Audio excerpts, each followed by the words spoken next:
Okay, we're All right. coming back up. The I can shrink beams. So Oh, here, that let is me be able to definitely... see There's definitely some static over there, but it's fine. some static. Where? In your audio. It's got to be on your end. No, it's coming through your microphone.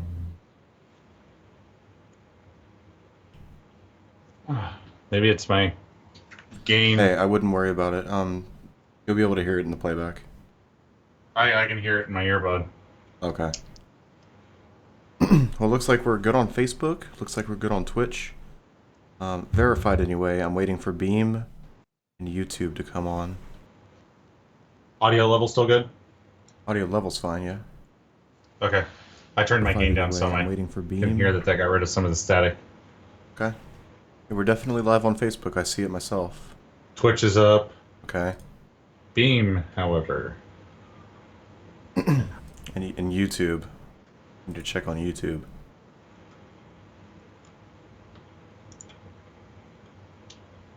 Yeah, YouTube's not live. Beam's not live. Hmm. All right, listen here, people. Ooh. Yeah, I'm still waiting for it.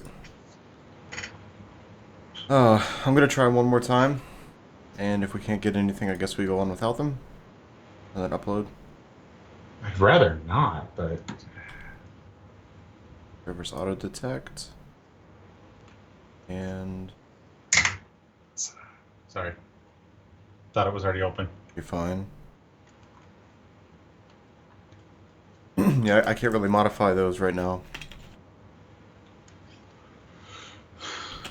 Well, maybe they'll pop online during. Okay. If we don't, I guess we can just upload it to YouTube and send everybody there for the video. Yeah. Okay, so for those of you that are here, I'm Hello. Derek, I'm Zach. and this is what we're calling Jargon. Just a bunch of tech talk, useless mumbo jumbo, and an opportunity to have viewers ask questions about technology. We have some news that we'd like to go over. And do we have anything else planned, Zach, for this I don't think episode? anything else is planned. But Beam is live. Beam is good. Okay. Just waiting Just on waiting YouTube on you. then. Yeah, just waiting on YouTube. Silly YouTube. Well, luckily, YouTube supports uploads, so that's good. Yep. Okay, so to start off with the news, I can go ahead. So we have a few news stories here. Both of us will go over some each. I'll start off with this article from NeoWin. Microsoft is separating Microsoft Edge from Windows in regards to the updates. So starting with Redstone 3, not the current version of Windows that we're using now, but the next large version of Windows that will be coming soon. Microsoft Edge will no longer be updated through Windows Update. Instead, it'll update normally just like any other application. They're kind of separating that. And that's mostly to give more frequent security updates. Because currently, the only time Edge ever receives a security update is when you update Windows. And some people just push that off until the very last minute and never really get anywhere with it. Now, Edge will basically force its own updates, so it'll be more secure. Of course, it's still not the most secure browser. Should probably still be using Chrome or Firefox. Probably. Um, so there are perks though to Edge versus IE. To IE, yeah, maybe. Um, Potentially even Opera. I I don't think I've opened Opera for a couple years. Opera. Yeah, Opera. I think 2012. I used Opera on a mobile phone. Now, to be fair, I do use Opera VPN on my phone because normally my manufacturer OnePlus they submit new versions of the operating system to other countries like Canada, So I just use the Opera VPN, go to Canada, and get my OS update. Because I don't want to wait the extra 2 weeks for the US to get it. Hey, it works, but I still don't use the browser. So, do you mind? If you don't mind, I'll take the next article. Yeah, there's really nothing more to say about that. If you do use Edge, make sure it's updated on its own, but don't use Edge. The guy's right, you know. Yeah, try to be. All right. I guess things off with Google's giving YouTube a new UI. So, Yes, they are. just throwing that out there. The new UI is to be streamlined, more simplistic. It's going to be easier for people who are just now viewing YouTube, which sounds extremely unlikely, but new people are born every day. To have a fresh start to YouTube without all the complicated goobity gob and whatever. It's removed borders from the bounding boxes around your thumbnails and stuff like that. Larger text and image size, so it's easier to read on higher resolution monitors and mobile devices. Let's see here. It's being made with material design. And I do have it open, so I'll actually switch over to a demo here. This is the new YouTube interface. Give it a scroll. So when you hover over the actual thumbnails, it does have that material design kind of feel.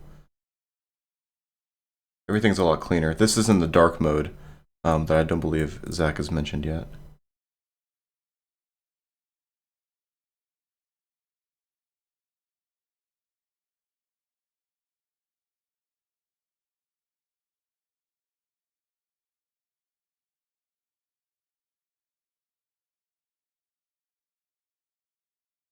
Yeah, it's more like a JavaScript API. The website to be updated across a broader spectrum much faster. So updates can be brought to every platform much sooner than they would have previously. It now also allows a blackout mode or dark mode or whatever anybody wants to call it that allows you to change it from the white background to the black background. Yeah, I think everybody calls it dark mode now. It's a lot nicer when it's, dark in your room or whatever. It's not as destroying of the eyeballs. And if anybody wants to try it out before it actually becomes the norm, you can go to youtube.com/new and again, here is that site. It's youtube.com/new. This is what the page looks like when you arrive there.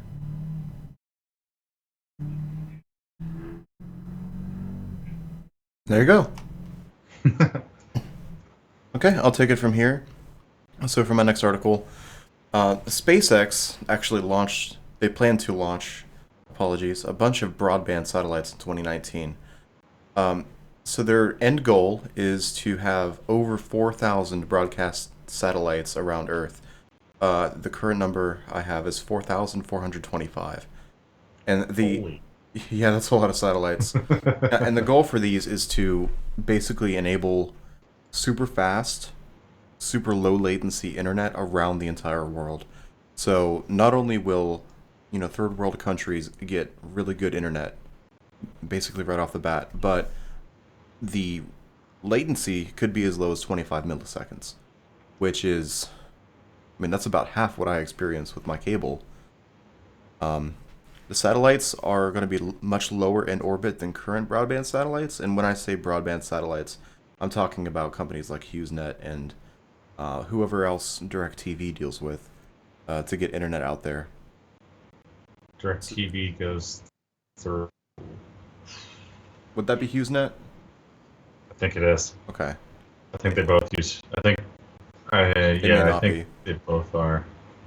So the satellites will operate as a mesh network. So if you have the Earth here, right, in my hand, there's going to be kind of like a Dyson sphere, if you're familiar with that term, of satellites completely surrounding the Earth, working together instead of, signal to or tower to satellite and satellite to tower, they'll be able to communicate together, which should help speed it up a little bit. And the final signal will be beamed directly to the user's home. So currently we have, the ISP's headquarters. We have mainframes between our houses and the ISP's headquarters that have to help communicate the internet traffic between each other. With this, the signal is sent directly from the satellite to your house, so there's as little latency as possible. I have a lot of hope for this. So just a quick update. Dish Network uses HughesNet, and Okay. DirecTV uses AT&T. AT&T satellites for internet? Yep. Okay.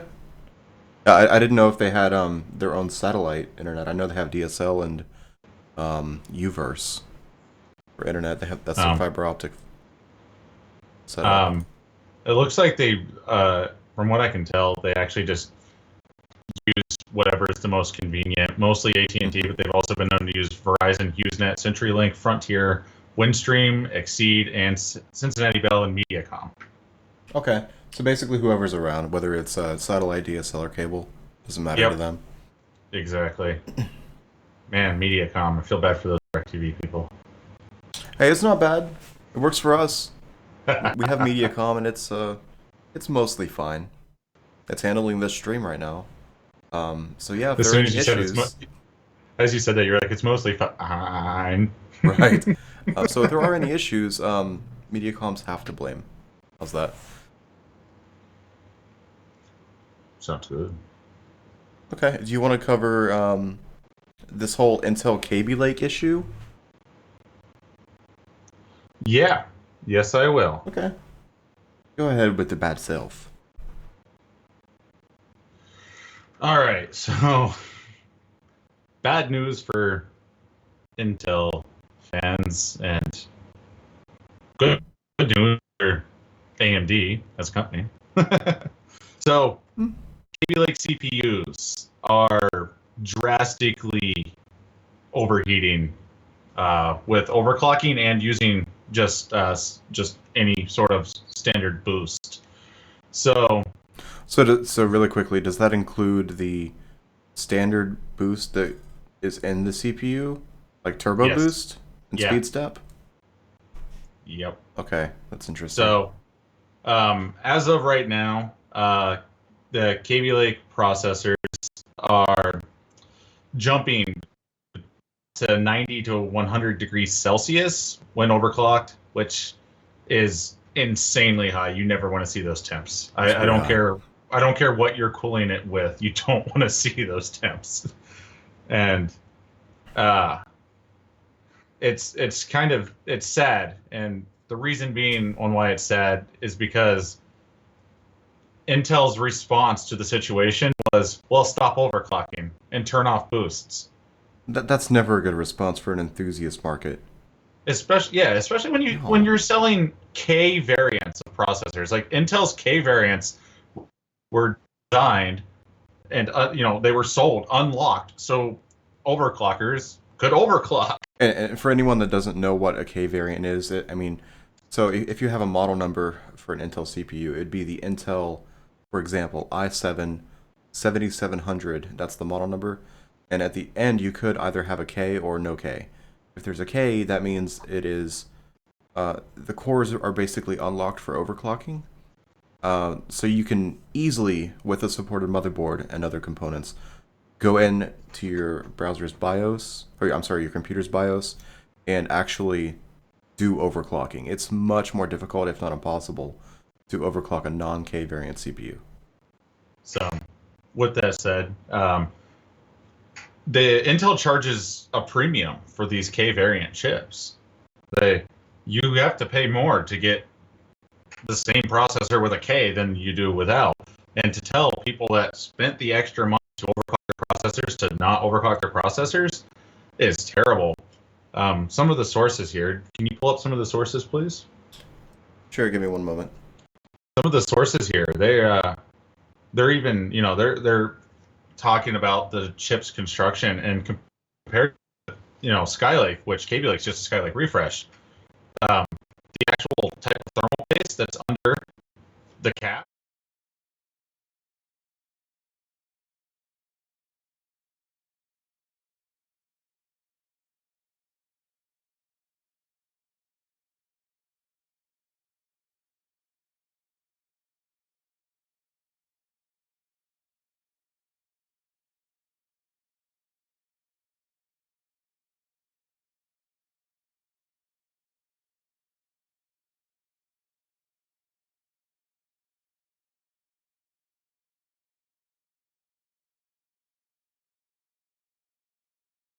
And I have the PC Gamer article pulled up here. It says, we do not recommend running outside the processor specifications, such as by exceeding processor frequency or voltage specifications, or removing of the integrated heat spreader, sometimes called delidding. These actions will void the processor warranty. Now, just as a quick note, has overclocking actually voided warranties in the past? Because I've overclocked nearly every CPU I've used in the last 10 Yes years. and no.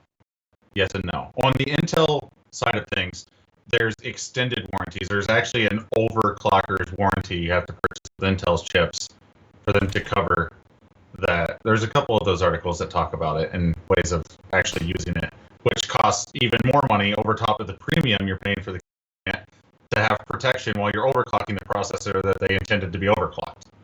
See, I've never even heard about an overclocker's warranty for Intel. It's apparently not very well advertised. Apparently not. Well, you got to make money somehow, and if that means not working on chips by loophole, then that's one way to save money. I guess so. I just think it's not very good for... I mean, they're kind of discrediting the community that they're discrediting their target market here, because no one else is going to shell out for a K-variant CPU.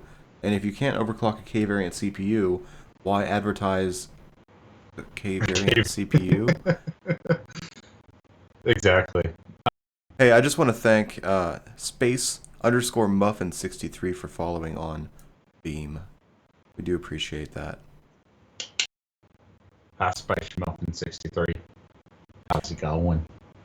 and this is our first episode, so not everything is, completely laid out properly or in its final form. But we will very likely leave some time near the end of the episode to any questions? To answer any kind of viewer questions that may come up during this. So, just to finish off the KB Lake story here, and just to kind of give an example. So, anybody that understands how much overclocking can, distort, actual heat generation and stuff like that, AMD's Bulldozer FX processor lines are to be hot. And when you overclocked them, especially when you overclocked them really high, they got very hot. And KB Lake is getting hotter using stock boosts. And that's really unfortunate. I mean, the CPU I'm currently using right now to transcode this video and send it off to the various video platforms is a Vishera core, which is basically a rehashed Bulldozer. Exactly. And it's currently at 5.2 gigahertz, and it's pretty cool. It's around 50 degrees Celsius right now. I had 33% CPU. 590. Is that a Bulldozer or a Vishera?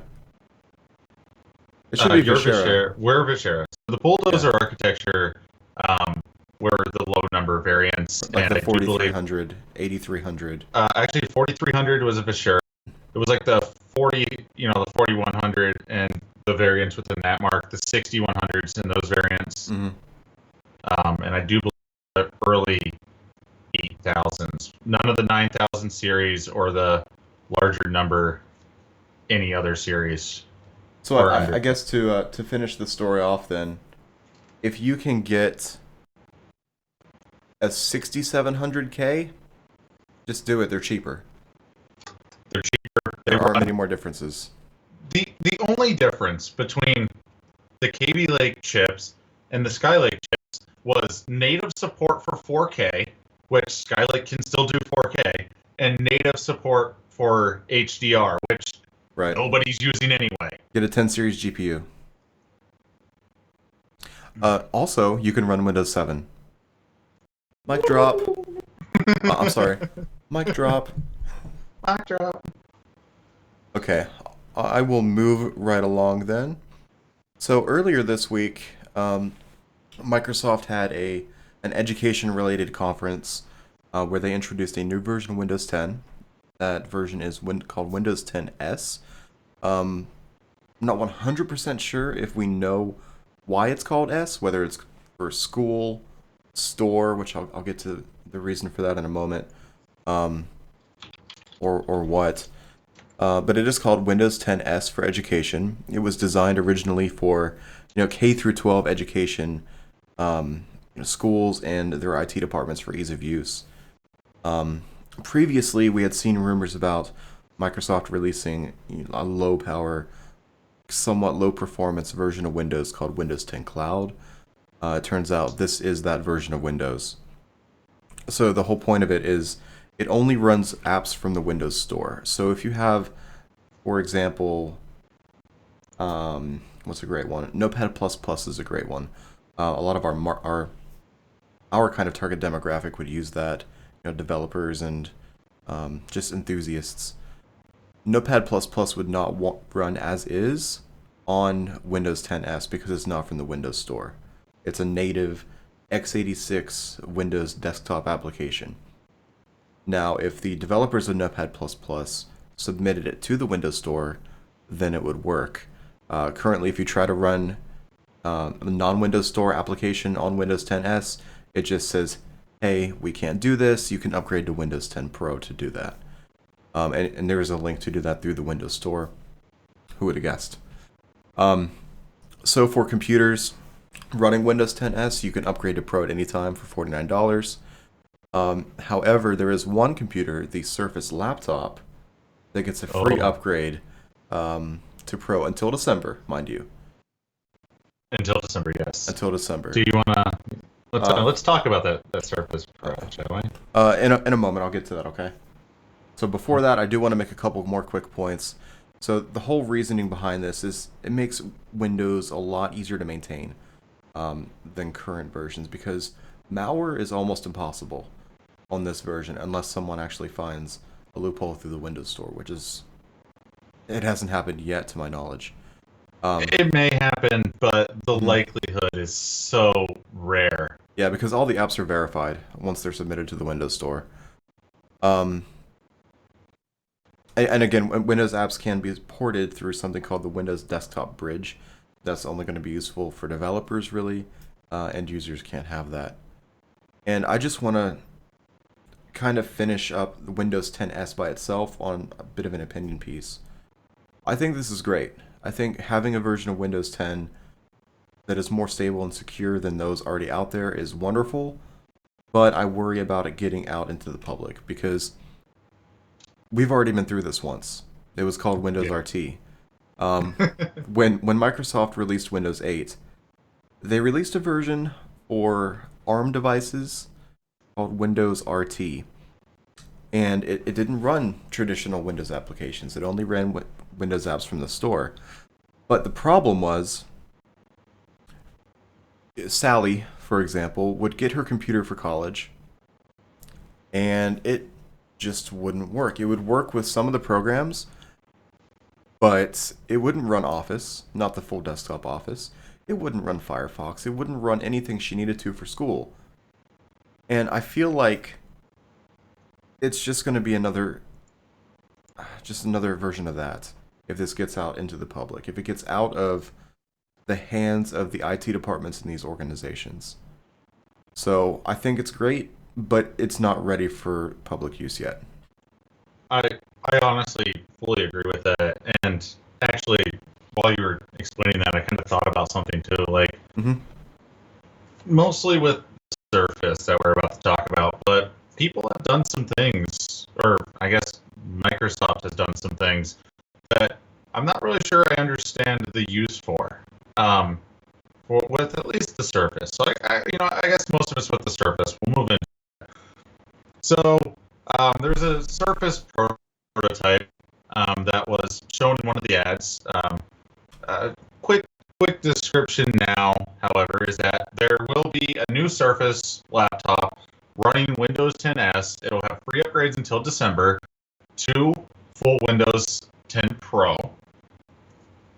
But that's a pretty steep discount from $50. yeah, the specs, however, are kind of lacking for a $1,000 laptop. Can you slap them specs up there, please, sir? Yeah, let me grab the link. Bear with me here. Either way, a few of them are for I/O, one USB 3.0 Type A, one mini DisplayPort, which is fantastic, but at the same time, like,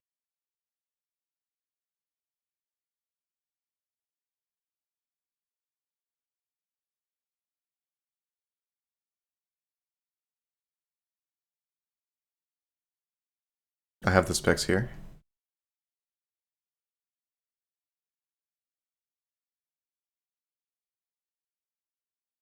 You're fine. I can run over the specs if you want me to.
Right.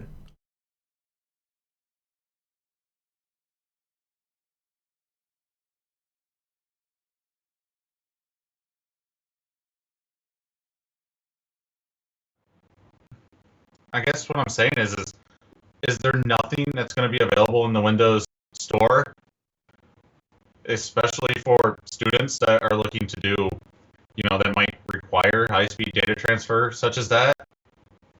Is there nothing available to them in there? And if there's not, why would they use it? Right, and there are a lot of things that would be super helpful for that, especially for CAD. Having an external GPU, something like that. That's really only possible with a Thunderbolt 3 port. And I do want to mention some technical issues we may be having. It seems like every time I switch to a different screen, Zach's audio cuts out. I think I do know how to fix that. And I'm going to go ahead and try it. But it will take a moment for me to do so. So please bear with me. Now you can continue talking because I switched to a different screen, but you couldn't be heard there. So I'm going to switch to that screen very quickly. You won't be heard during that time, and I will try to get that audio set up, okay? So just a moment here, and I'll get all of that set up. One more moment. And we should be good to go. Hey, Zach, can you try talking? Yeah, I'm talking right now. Okay. I can see your voice, so I believe we're good.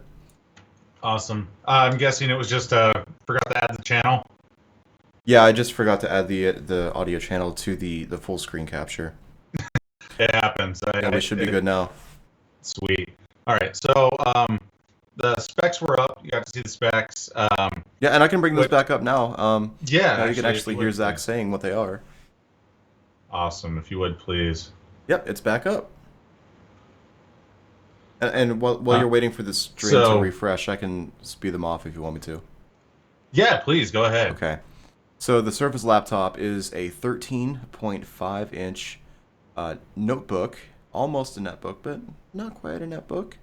It does feature a 3x2 screen, so not the traditional 16:9 resolution you may be familiar with. It is a 2256 by 1504. That is a weird resolution. It is a garbage Yeah, resolution. that is super weird. It does come with Corning Glass 3, which is awesome. I applaud them for making it a durable, resilient, robust screen, but at the same time, the resolution is such garbage. I want to beat them with that screen. Right. So it does come with KB Lake. It comes with KB Lake, Core i5 and Core i7 processors. I don't. We tried to look for model numbers for those processors, and I didn't get anywhere. Did you? Yeah, You did. I found what it was. I think I totally forgot to save it though. It was a 2.8 gigahertz i5 that can go to, I do believe it was either 3.1 or 3.2. That's decent. Um, but it's garbage because it'll overheat as soon as it does. Because of the whole KB Lake thing. um, So RAM is available in a selection of either 4 gigs, 8 gigs, or 16 gigs. You can get an SSD from anywhere of 128 gigs, 256 gigs, or 512. It looks like no dedicated graphics at all, which is not good since they didn't include that Thunderbolt 3 port. If they had Thunderbolt 3 with a USB-C connector, this might be acceptable, but without that, it's just not. It does have Not at all. 802.11 AC Wi-Fi, an ambient light sensor. Presumably, that is to help the screen brightness. You know, if you're in a very bright situation, it'll increase the brightness of the screen for readability. A 720p webcam, which is kind of subpar, but it's on par actually with what Apple currently offers. But I'll get to that in a minute. Windows Hello camera, which is to be expected on a Surface device, but So, they're still fairly rare. quick interruption, actually. So that was one of the things I wanted to talk about with one of the things mentioned about S. So if this is a student-based device, it's meant around the education system, it's more than likely going to be purchased by schools. Right. Why does it need a webcam, especially a low-resolution webcam? If you were using this for projects that required video, you'd want high resolution. But 720p, that's not even HD. It used to be at one time, but it hasn't been for a long time. I mean, So it's something nice to include. I mean, I can't imagine any computer not coming with a webcam nowadays. Plus, the webcam would be for Windows Hello recognition, and that helps for a very quick sign-on. So if you have if you have all of your students signed in through Windows Hello, you know, they can just grab a computer off a shelf. You know, like we even used to do in school. They just have a cart full of PCs that we grab one, you know, open it up, and bam, logged in onto the network with all my settings. And they need the yeah, webcam for that. I guess that works. Yeah, I get it. You know, there used to be fingerprint scanners on laptops too that worked pretty well. Um, Hmm. but it just kind of scares me too. With first of all, the limited Windows market, webcams on student-built devices, and the amount of stinking weirdos there are in the world. Are we actually going to start seeing like backdoor applications? Well, they'd have to run through the Windows Store. So that's a good it, thing. Probably not. that, all right, well, there we go. We verified security. Probably not. The 2017 version of good enough. Good enough. Okay. That'll do, donkey. And the rest of the computer is just, it has a TPM chip that is a trusted platform module for encryption. Most business or enterprise grade computers have those. A single USB 3.0 Type A port. Boo. I'm glad it's Type A. Where are the Type C? I'm on a 2017. Mini display port. You don't need that if you have a Type C. I was going to throw that out there. A 3.5 millimeter headphone jack. Thank you, not Apple. And All right, you already beat Apple. right. And it looks like dimensions here in millimeters. It's a 13.5-inch laptop. Just if you're an imperial scum like us, you can convert that in your head. It's about that big. And 1.25 kilograms, so just over a pound, right? Or under a pound? Yeah, I'm an imperial scum. Yeah. Well, Tell me what it is in pounds. I don't know your fanciness. Well, since it's $1,000, probably like 900 pounds. Okay, yeah, just punch me. That's fine. That was good. It was a funny currency conversion joke. All right, they're worth more than us. We get it. Either way. Good bounce back after Brexit, by the way. Who am I kidding? I feel like that was dirty. Either way, moving on. Yeah, I guess the next one's mine, isn't it? I do believe it is. Okay, I'll just keep ranting then. Speaking of the UK, funny enough, a new bill was passed this week called the Digital Economy Act, and it bears bad news for Kodi users. At least Kodi users who don't get their content legitimately. So for the uninitiated, Kodi is a really cool piece of software that is not illegal by the way. I'll throw that out there right now. That lets normal people view videos and photos and other media through their home network. That's what it was intended for. So it was originally called XBMC, Xbox Media Center. It was a really cool little program that ran on the original Xbox back in like 2002, 2003. That's when development started. Let's just say it evolved into more disheartening things for people that look to make money off of media. Well, it evolved into a really cool, clean application that people use in their homes. But it also supports plugins. Now, some of those plugins are really great, like screensavers and letting you watch YouTube. It's basically a software version of a Roku. And that's great, but some plugins also let you watch content for free on random streaming sites.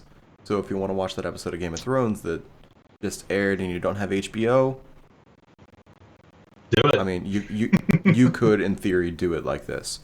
Well, back to the Digital Economy Act. Basically, streaming any illegal content can get you sent to prison for 10 years. That's not just a takedown notice from the RIAA or DMCA. 10 legitimate years in legitimate prison. Because you didn't feel like paying to watch that episode of Game of Thrones. Exactly. Or download, or purchase Taylor Swift, anything. So, on the other hand, that's the bad news. That's the bad news bears, right? For people that actually want to get free content, there are some good things about it. So there is a 10 megabit per second broadband internet. Let me reword that. 10 megabit per second broadband internet is now a legal right. I just read straight from the bullet. So now you have the right to 10 megabit per second broadband internet. What happens if you get less than that? I don't know. Well, let's face it. Like, this is an age of the internet.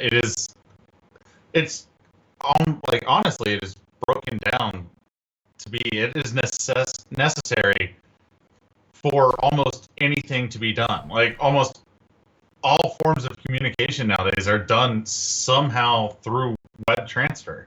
Yeah, if you're gonna go anywhere in this world, you need access to the internet, regardless. You just have to do it. I'd rather go to prison than listen to Taylor Swift. I mean, to each their own. To each their own. So yeah, 10 megabit per second internet is now a right, not just something that you can get. You're able to get it no matter what. A couple more things. Age checks on porn sites are now mandatory. So if you sucks to be you. What? Not you specifically. You as in anybody that just got offended by that. Okay. Basically, if you visit a pornography website in the UK, you will be presented. I don't have a date for this. Probably now. Probably in a few months. Whenever they decide it is, time for this to happen, you'll be presented with a screen to verify your age. I mean, we have it on Steam. We have it everywhere already. But it's mandatory now. One more thing. Go ahead. Okay. One more thing is the bill cracks down on ticket skimmers. Ticket skimmers are like companies that buy up a whole bunch of tickets for sporting events and then resell them at a huge margin, basically cornering the market, becoming a small monopoly for that one event, and raking in a fortune by doing so. It cracks down on them and discourages that from happening in the first place. So, just scalping. Yeah, otherwise known as ticket scalping. Second of all, anybody that gets, anybody that might be upset about the fact that there's age verification and, like, oh, well, there's another step now between me and Pleasure Town. Like, Pleasure it could Town. be worse. Nice place. It could be worse. Like, could, have to scan your ID or put in your driver's license number anytime you wanted to verify your age. You know what would be terrible? Every time you clicked on a porn video, it would automatically share that video to your Facebook page. Send the link in a text message to your parents. Like, sure. Is that what you want? Is that what you want? One day. You dirty, dirty person. I say that'll happen in 2030. 2035 the latest, yeah. All right. And the last thing Digital Economy Act does is essentially enables government organizations to share information about citizens amongst themselves. So the United States analogy of that would be if the CIA gets some information about Zach, they can share that information with the NSA, or more likely vice versa. So the NSA, if they find out that Zach has been skipping those screens that we talked about, they can send that information to the FBI and send someone to pick him up. That is now illegal in the UK. Now legal in the UK. No bill yet has been passed similar to that in the US, but they probably do it anyway. We do have President Trump. Oh, political humor. Did I say that? I'm sorry. You did. Moving forward, we also got some more articles here. Let's start off with let's see here. Steam changes the gifting system and rams their fist right in everybody's butt. What's this about? I haven't seen this yet. This is glorious. So I have the source, the actual Steam or the Valve post over this. Yeah, let me pull that up. Steam has changed their gifting system. The change is going to destroy a lot of the online selling community. It also actually hurt a lot of live streamers and companies and people that like to do giveaways. So the first thing that it does is you can no longer send codes, like game codes, via email when you purchase a game. There's also no longer a gift inventory on Steam. Like, you can't buy a game and then keep it in your inventory so you could gift it later. Or in that same instance, if you were a live streamer and let's say Steam Summer Sale came up and you bought a whole library worth of games so you could give them away on your weekly stream or whatever. Right. You can no longer do that. Because the way it works now is whenever you purchased a game, there's the option as you're purchasing, are you purchasing it for yourself or are you purchasing it as a gift? Right. And when you purchase it as a gift, it instantly makes you send it to the person you want to gift it to. So essentially, you're not able to just hang on to a game and then gift it later. Exactly. They also made it to where, some countries are very unfortunate, such as Australia versus US. Unfortunately, a lot of developers like to charge premiums just to allow Australians to play video games. And it's not just video games. Everything is more expensive in Australia, except healthcare. It's not just video games, but so one of the things that used to happen is a lot of US-based people would buy a video game. Let's say a brand new release, Prey. Prey released today, did it not? So I believe so. Let's say I bought Prey, $60, and it might actually cost 80 or 90 USD to buy it in Australia. So I buy Prey at $60, and then I go to a website like Kinguin, and I sell it for 60 USD to whoever wants it. You know, they may be Australian. I can't do that anymore because not only can you no longer hold codes in your inventory, you can't save codes via email, and if you try to gift it to your friend in Australia, Steam will be like, actually that game's $30 more expensive to that individual, and we're not letting you buy it at this price. So would they just a quick question? Do you know if they'll let you pay the extra $30? I do not know that. I would assume they would, but from what I read in the article, is the gift option's not available. That's unfortunate. I mean, what if you have a family member in Australia or, in any other country, any cross-country area, and you just want to buy them a gift for their birthday or for Christmas or just a nice occasion? You won't be able to actually do it if the game value is different. So yeah, I fully agree. I think it's a bad move on Steam's part. It's not a very good idea to take a long-standing platform and just roll it into a ball and force it down someone's mouth. Yeah, exactly. So, and that's essentially what they did. Is they crumpled up the old system, covered it in tape, and force-fed it to you. And it's stupid. And the other part about not being able to hold gifts in your inventory or hold games in your inventory that you plan on gifting later on, that is really unfortunate for streamers, for example. So if you do come across a nice game like Skyrim, for example, $3-4 for license, you could buy 10 copies. That's not a whole lot of money, and you can hand them out during a live stream previously. If you're not able to do that now, that takes a lot of incentives away that streamers could actually use to help grow their audience and have a healthy community. Right? Let's face it, all right? So let's say we got two brand new streamers, right?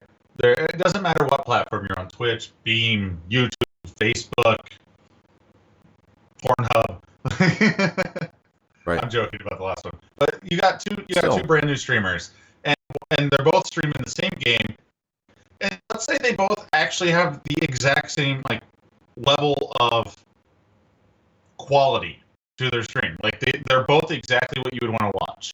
Right. And one of them's doing a game giveaway because they bought a game on Steam during a summer sale and kept it in their inventory so it didn't hurt their actual income.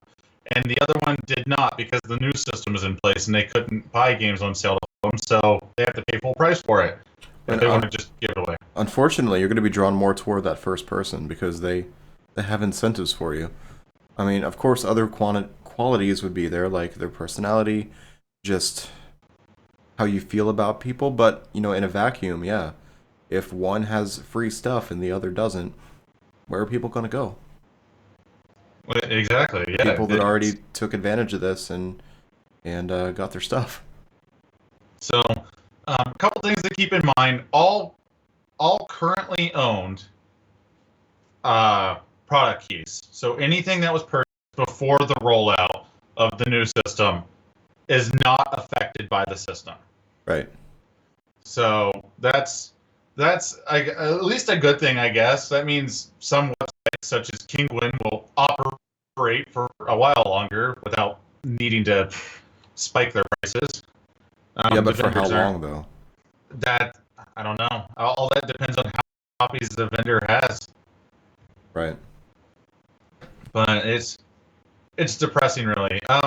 If you wanted to do a quick Google search, not per se you, Derek, but anybody, there is a change.org petition to ask Valve or Steam to reverse this, but I'm not sure how far it's going to get. When I checked it yesterday, when I wrote this article, there was only a couple hundred supporters out of the 20,000 that change.org was asking for before they even reported it. So, but then again, if nobody signs it, then it'll never get there. And we can find that if that change.org petition is legitimate, We can find that and put that into the description, at least on YouTube. Yes. I did a quick search and I haven't found it yet, but if we do find it, we will put it there. On the Valve release page, scroll down to the comments. There's some people in the comments that posted the link. Okay. I will So- find it there. That's how I found it. Okay. I will put that aside then. Would you like to take the next story, sir? Sure. That's our last one, if I'm not mistaken. I have two others. You talking about Oculus? Yes. If Okay. you would like to cover that one, you can. I have not seen this story, but I will go over it very quickly. All right. It's pretty simple. Yeah, so it looks like Valve, I'm sorry, Oculus, makers of the Oculus Rift, has closed their design studio. Oculus has announced their plans to shut the doors on their VR movies and short stories. So that just means they're not going to be developing any VR related media in the future, right? From their own studios, any first party content. Exactly. Okay. They're hoping that this change in pace with this change in pace, they can start funding outside creators and bringing more life to the platform. So instead of developing their own content, they're going to be encouraging other content creators that probably have more experience with it, to be honest, to go ahead and create better content for their own platform. They're actually going to fund it too. Yeah, I did see that. And the plan does not mean they're dropping current releases, as they will still be on the store if you ever want them. So I think that's kind of cool and kind of unfortunate for them. I think it's unfortunate because sometimes first-party content is the best content, because your developers will know the ins and outs of your system. For this example, if they're doing VR movies and short stories, they know the limits of the Rift, right? So they'll know without having to look up a spec sheet exactly how far they can go with it, and how smooth they can make everything. But funding other content creators is that's awesome. If you're going to support your community like that, that is one of the best ways to do it. Just help them out. Exactly. So, just to touch on that, Oculus, or AKA Facebook, It is Facebook now, yeah. They have plans to take about $50 million a year and fund that out across the entire platform to help creators. Also, some cool things for creators or somebody that might wish to create for Oculus. The Oculus Rift, unlike the Vive, supports Unreal Engine 4 games. That's awesome. So, that's really awesome. Which, one of the reasons why that's so awesome is A, it's a fantastic engine with amazing detail and graphics, and B, it's free. It's stinking free. Yeah, I've seen some software developers actually make versions of games like Super Mario 64, and also a very primitive version of Minecraft, built with Unreal Engine 4, and of course they were only renders that I saw on YouTube, but the amount of detail in those demos was insane. There's a few others too. Somebody's remaking the Legend of Zelda: Ocarina of Time. That's great. And somebody did it was the Dragon Ball Z titles. They redid it to show just the amount of particles Unreal Engine 4 can generate before lag, and had the big energy blasts and stuff like that going on, and it was really insane and super beautiful. The god rays were amazing, and it was just crazy. Also, just a last point, for the Oculus versus the Vive. The Vive is awesome. The Oculus Rift is awesome, but Oculus is cheaper and has better support for different game engines and has better, stronger hardware. How much cheaper is it? I haven't been keeping up. It's $100 to $150.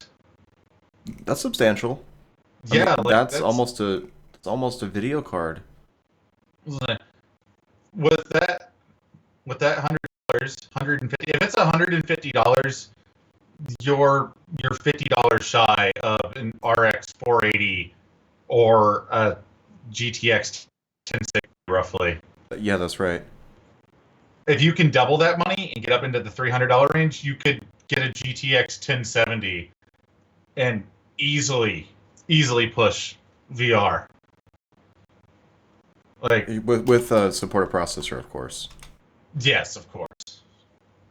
I'm looking it up right now, actually, just so we have something. Yeah, like it's super cool. But it is sad though. Like we said at the beginning, it's sad to see that they're going to close the doors on their own development department. One, like my big question is are they like the people that were in that development department? Where are they going? Like, what is Oculus's plans for them? Like, I hope they're not like, well, we're shutting down the department. You're all on layoffs until further notice. Get the. Well, it may not be that kind of situation. Facebook may have other plans, for those individuals. If Facebook is doing something with VR, which is likely. I mean, they have support for 360 video now, so. So here, really quick, is the Rift and the Vive on Amazon side by side. The Rift is $500 and the Vive is $800. Oh wow, that was a bigger price difference than I thought. Yep, and it looks like that is the Vive system. I'm clicking in OBS. So that is just the Vive, and that is just the Rift. Holy cow! Yeah. So $300. That's more than substantial. That's more than a video card. That's that 1070 I told you. Like. So you could get the Rift and, like you said, the 1070 for the price of the Vive. Yeah, that's. Now, to be fair, I've heard better things about the Vive than the Rift, but if you're into budget VR, it sounds like the Rift is all for you. So the big thing about the Vive versus the Rift is Vive is more. A lot of the games that the Vive has currently are a little more action packed. So there's like, zombie board games and stuff. Versus the Oculus has got more like a story. It's more like a play along to the story games. And that's another thing, like, the games that are available, it's kind of like a console war again, because not all developers are actually releasing their games for both products. Which is unfortunate. It is unfortunate. But, they have different co-processors and everything, so it's hard to actually develop for both of them at the same time. But there is good news. No matter how you look at it, there is more games on both platforms, even if looked at separately, than there is on PlayStation VR. You have a point, sir. You have a point. PC Master Race. Well, you said you have a couple more stories. Are those pressing ones, or do you want to get to viewer questions if there are any? Since we're running up to 8 o'clock. I just want to let people know. All right, so over the course, a lot of people talked about AMD stock prices. Don't worry about it. Like, if you look at patterns over history, and look at Intel too, they're both level. They both dropped. They both raised. They're both averaging about the exact same amounts as they were when everyone's like, "Oh, they dropped." Like, don't worry about it. And secondly, a lot of people are talking about RAM price spiking, and honestly, the spike's over. Like, RAM prices have stabilized and they're high as hell. So yeah. It sucks, but get over it. Yeah, it is really unfortunate. So at my full-time job, we have a set of iMacs in my department.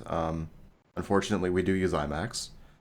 Unfortunately, I was the one placed in charge of purchasing those computers.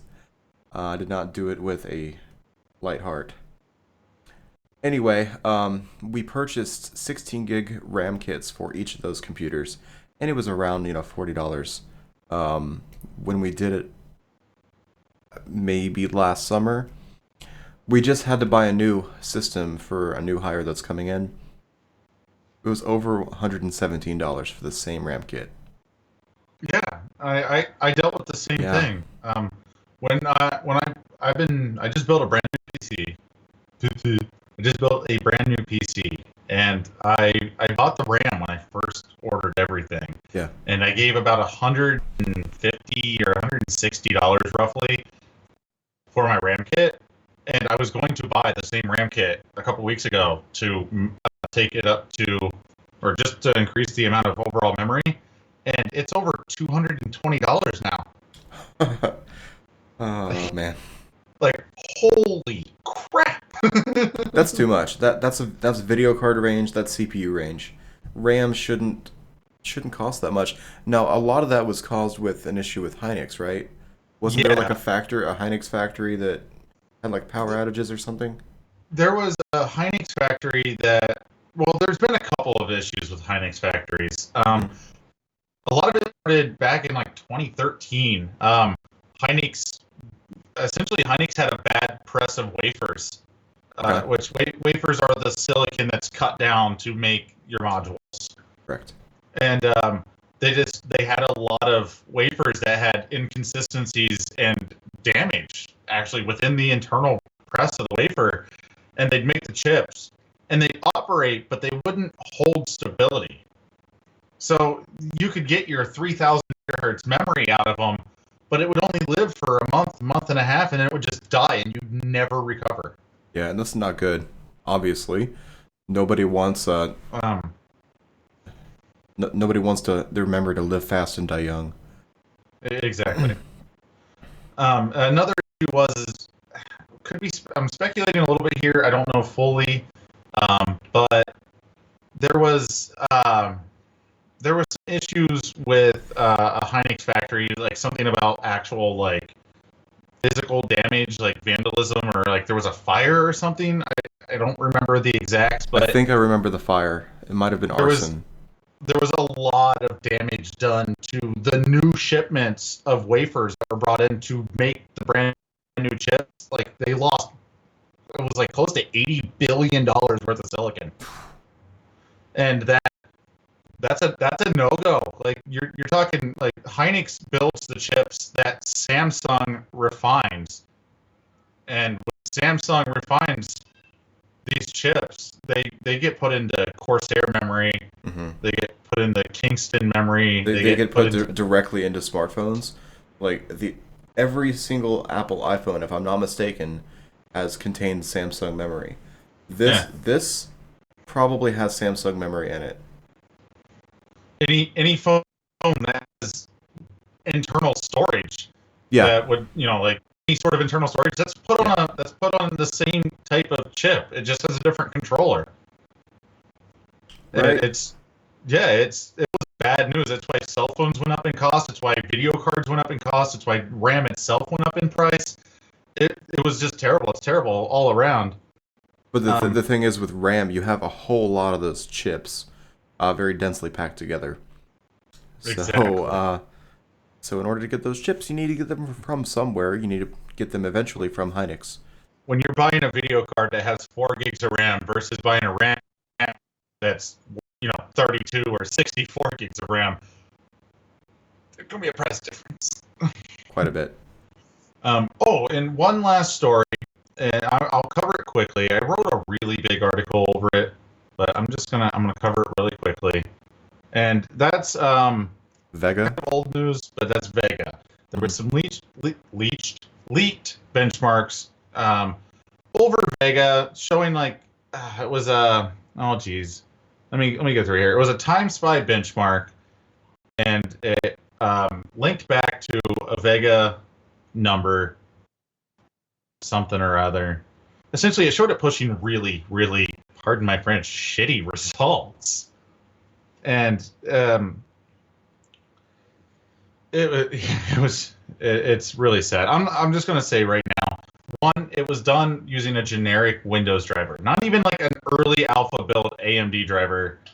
It was done using a Windows default driver, like those drivers that when you first build your PC that have zero support over anything at all. Um, I have and the article pulled up, by the way, with the Time Spy results. awesome. Hmm. So it pushed a let's see here. What was the result that pushed? I'm looking at my own notes here. Looks like the final score was 5950. Oh, with 5950. What's the graphics score? 5721? it is. Yep, so 5721. And just to put that into perspective, a GTX 1070. Remember, Vega's supposed to be like the big thing. Like AMD's like, this is running HBM memory. We're awesome. No, it's according to these scores, it's not. It's matching up to a 1070 at 5699. The 1080, just the 1080, not even TI, can bounce between like 7279 to 7715 that I saw some people posting screenshots on the EVGA forums. And it's scary. That's a really scary thing, especially since AMD, or better yet, Radeon Graphics Group, they promised us 12.5 teraflops of performance, but the card in the TimeSpy benchmark shows a core clock of 1200 megahertz, which is only going to push about 9.8 teraflops. Right. And to make it sound even worse, the R9 Fury X pushed 8.6. So, and if this is AMD's groundbreaking technology, they have not moved very far. Yeah, and that would be really unfortunate because with cards like the Titan and even the 1080 Ti, they really need something big. Otherwise, they're going to fall into the same kind of slump they were in with the FX series of processors. Because, yeah, the processors were good. They were good and they were budget, but they were not high performance. Not compared to some of Intel's offerings, actually most of Intel's offerings, for a period of years. And it seems like we're going to be kind of in that same slump moving forward if Vega isn't insane. Insane enough to compete with the 1080 and 1080 Ti and Titan. See, that's the big thing, is it doesn't need to be, it doesn't actually have to be a Titan killer. It doesn't really need to be the 1080 Ti killer, because let's face it, the 1080 Ti was a slap in the face to anybody that bought a 1080 or a Titan, or better yet, a Titan. I think you're just salty because you bought a 1080.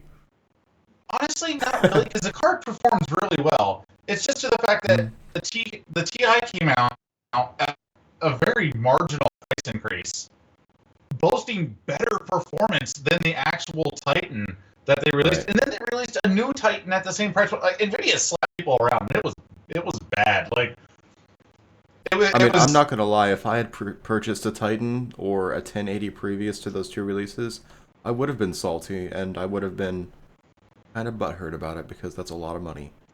It was a lot of money. I bought my 1080 on sale, and it was $600. You know what I mean? Like, right. So, in the end, Vega doesn't have to compete with a Titan, but it should be close to a 1080. It needs to be high. It needs to be high end. Whatever especially price since point. It's going to have HBM. It's going to be with HBM memory. It's going to be in the same price point, regardless of how powerful it is. Yeah, because the R&D just isn't there yet on it. With GDDR5X that's in the 10 series of GPUs from NVIDIA, you know, the R&D has been poured into that kind of product for years and years and years. DDR5 had been around for a long time, and it's just a very good improvement on that platform. HBM is completely new. Exactly. So that's right. They're going to be somewhat pricey. That's just the fact of life. Overall, my opinion, what I'm taking away from this is, if this is the type of performance we should expect, buy a damn NVIDIA card. And if this is... This guy's a longtime AMD fanboy, by the way. I'm a huge AMD fan. And secondly, though, is take this news and take all the benchmarks and stuff you see, just, take it with a grain of salt, the smallest, most minute grain of salt you can find, because first of all, they're not true graphics drivers for the graphics card, so you're definitely not yielding max performance with a standard Windows driver. There's no way that a card can self overclock, which would be like your boost targets and stuff. There's no way it can adjust those. Windows drivers don't take that type of control over the hardware. And so when drivers are written, we can expect better results. But at the same time, if these are the results that you're getting with a Windows driver, we're probably not looking at much better. Okay, that's a good conclusion. But that's a good conclusion. We're 10 minutes past our cutoff schedule, so if anybody has any questions at all, we'll answer them now. Yeah, if anybody has any questions on any of our platforms, we should currently be on Facebook, YouTube, Beam Pro, and Twitch. So looks if like anybody YouTube does never went. we'll check it out later. Yep.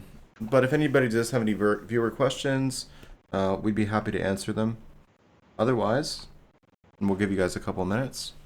Otherwise, that would be it for this episode. I think it went pretty well. We had some technical issues with your audio, which I have now fixed, so they won't happen again. That's totally fine. Nobody wants to listen to me anyway. It's okay. I mean, it was only when I switched to the other screen. Like, when it's just us together on the main screen of the stream, your audio is fine. Maybe a little choppy, but we'll look into that too. Yep. But it was on when I actually capture my other desktop. That's when it gets choppy. Or when it got non-existent, when it just disappeared. So that's all right. It doesn't look like any questions are pouring through. I don't see anybody typing. So I'm going to say stream over. And there's for two reasons. One, nobody's asking questions. And two, I have had to pee for 10 minutes. Okay, well, you go pee for those 10 minutes. Get, All right, get 10 minutes out, okay? All right. So thanks for tuning in. And we'll see you next week. Same time, same place is. Same place is. Place is. Have a great evening, everyone.